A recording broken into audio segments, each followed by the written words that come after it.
Hey guys, welcome back to my channel, and today I'm going to be doing a science video about the brain-eating amoeba case of Callie.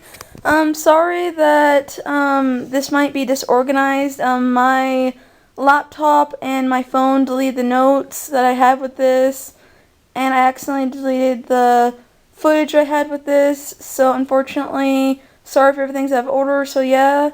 Today we're going to be talking about a little girl who survived a brain-eating amoeba. While she was 12 years old, she went to a water park with her family and she contracted the brain-eating parasitic meningitis infection called brain-eating amoeba. If you guys don't know, the brain-eating amoeba is basically a parasite that lives in really warm body and hot body, like water sources, for example, like lakes, ponds, hot springs, things like that, especially like lakes.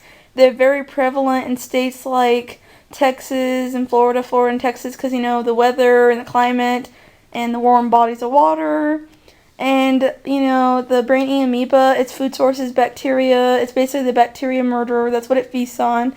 And how you get it is that it goes up your nose, like when you disturb the sediment, like the sand at the bottom or the dirt at the bottom, and you rub that up, it'll come out, and it will and it swims, so then it can go up your nose and enter your brain, and it can start eating your brain. And the reason why it's so deadly, because it has like a 97% fatality rate and a 1% survival rate. And the reason why is because when the amoeba gets to your brain, it'll start eating your brain tissue, even though that's not bacteria, because there is no bacteria in the brain.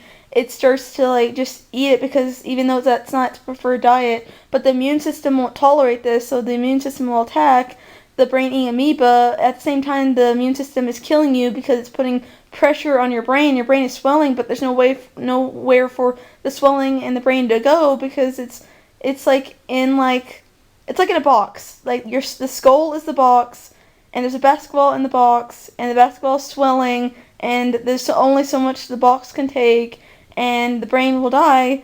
So basically, the immune system's trying to help you, but at the same time, it kills you. It kills you because it keeps attacking the amoeba, which is causing your brain to swell, and it can end in death. That's what meningitis does. And she got the brain-eating amoeba, and she was rushed to the hospital to figure out what was wrong. And they found that she had the brain-eating amoeba, and they put her on this cocktail of medications, like meningitis medication, parasitic meningitis medication, and they also used this cooling effect, to cool down the body, medical treatment thing, medical practice, to see if it would help, and it did. They said it worked really well, and she survived. Which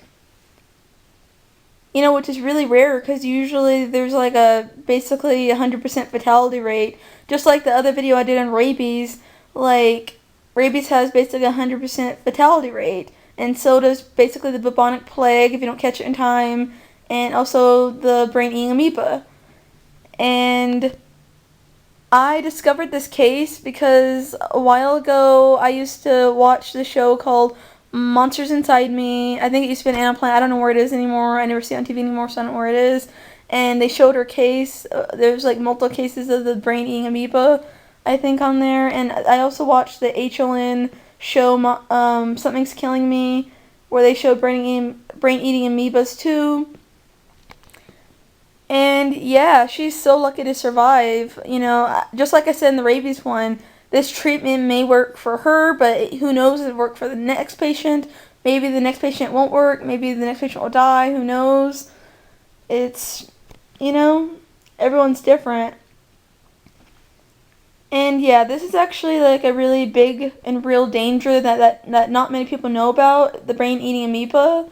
So I would recommend that if you're going to go swimming in for example, a warm lake during the spring and summer or whenever, especially during the summer, that you medical, doctors and people advise you, and scientists advise you to put nose plugs up your nose if you're going to go underneath the water, because not many people know about this. Like, I saw another case where this little boy got the brain-eating amoeba and he died. And he wasn't as lucky because his parents, like, didn't take him to hospital, like, you know, when he started first showing signs. And by the time that they figured out what was wrong with him, he had already died.